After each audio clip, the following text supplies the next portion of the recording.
Bapak Ibu dan Saudara yang terkasih dalam Tuhan, puji nama Tuhan, bersyukur karena Tuhan mengasihi kita. Saya meyakini ada berkat Tuhan, ada kemurahan Tuhan yang terus mengalir dalam kehidupan kita. Kita akan melanjutkan perenungan kita dengan tema hal-hal yang harus dihindari dalam sebuah persekutuan, supaya persekutuan kita menjadi persekutuan yang sehat, persekutuan yang hidup, persekutuan yang membangun satu dengan yang lain. Firman Tuhan di dalam Yohanes pasal yang ke-7 ayat yang ke-24 berkata, "Janganlah menghakimi menurut apa yang nampak, tetapi hakimilah dengan adil," kata Tuhan Yesus. Cerita ini bermula ketika Tuhan Yesus mengajar di sebuah tempat, lalu kemudian ada orang yang mempertanyakan otoritas Yesus, termasuk mengapa Yesus menyembuhkan di hari Sabat. Dalam konteks itu Tuhan Yesus mengatakan bahwa kenapa mereka menghakimi Tuhan Yesus? Karena menyembuhkan orang pada hari Sabat, sedangkan mereka tidak melihat semua hal yang Tuhan Yesus lakukan, bahkan mereka sendiri melakukan hal-hal yang harus mereka kerjakan di hari Sabat. Lalu kemudian dalam konteks ini Tuhan Yesus mengatakan bahwa tidak adil kalau misalnya menilai seseorang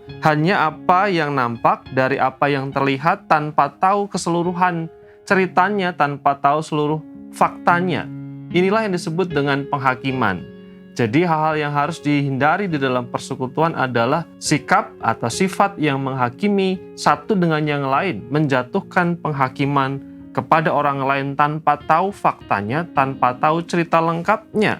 Tuhan Yesus mengatakan, jangan menghakimi menurut apa yang nampak, tapi hakimilah dengan adil, kata Tuhan Yesus. Penghakiman adalah hal yang merusak persekutuan. Kenapa? Karena dengan menghakimi, kita merasa bahwa kita berhak punya penilaian kepada seseorang berdasarkan apa yang kita lihat dan kita tahu. Sedangkan kita tahu bersama bahwa apa yang kita tahu itu mungkin tidak lengkap dan tidak mewakili seluruh cerita. Ketika kita menjatuhkan penghakiman kepada orang lain, menilai orang lain, mencap orang lain begini dan begitu, padahal sekali lagi kita tidak tahu keseluruhan kehidupan dari seseorang itu. Dengan menghakimi kita merasa lebih benar, kita merasa lebih baik, padahal belum tentu. Mungkin saja orang itu bekerja lebih keras dari kita, mungkin orang itu berusaha lebih keras daripada kita, bahkan mungkin orang itu lebih benar daripada kita. Penghakiman adalah penilaian sepihak dari kita. Makanya Tuhan Yesus mengatakan jangan menghakimi. Tuhan Yesus juga mengatakan bahwa tidak adil kalau misalnya menjatuhkan penghakiman sepihak tanpa tahu kebenaran yang sesungguhnya. Suatu ketika di sebuah gerbong kereta ada seorang bapak yang terduduk lesu di sana dengan membawa 3 orang anaknya di gerbong yang sama.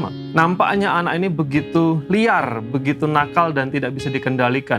Dia lari ke sana, ke sini, mengganggu penumpang yang lain, berteriak-teriak, dan mengganggu, menyebabkan semua penumpang itu terganggu. Lalu seorang bapak tua mengatakan ini pasti bapaknya tidak mendidik anaknya dengan disiplin. Lalu seorang ibu tua mengatakan ini pasti ibunya tidak telaten mendidik anak. Lalu seorang muda di sana mengatakan ini pasti anaknya terlalu banyak main game online, katanya. Lalu kemudian ada seorang gadis kecil yang datang kepada bapak yang punya 3 anak ini dan bertanya, mengapa anak-anakmu mengganggu, mengapa mereka begitu nakal di gerbong ini? Lalu kemudian bapak itu mengatakan, ya saya tahu apa yang mereka lakukan, tapi saya sangat lelah. Karena dalam beberapa bulan terakhir ini saya merawat istri saya yang sakit. Lalu kemudian baru tadi malam dia dimakamkan. Jadi saya sangat lelah berkaitan dengan situasi kehidupan ini. Saudara, kalau saudara tahu cerita lengkap, mungkin saudara tidak akan menghakimi seperti seorang bapak tua, ibu tua maupun seorang pemuda tadi. Kita menjatuhkan penghakiman kepada seseorang karena kita belum tahu cerita lengkapnya.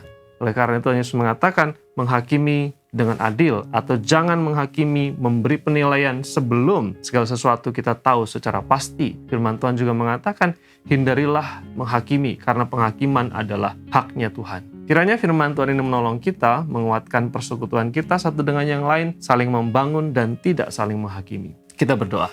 Bapa di surga, kami bersyukur kepadamu untuk kebaikan Tuhan yang terus mengalir dalam kehidupan kami. Tolong kami supaya kami menjadi berkat dan terus membangun, menempatkan diri kami menjadi satu bagian dalam persekutuan yang sehat yang menguatkan orang lain. Terima kasih Tuhan, di dalam nama Tuhan Yesus kami berdoa dan bersyukur. Amin.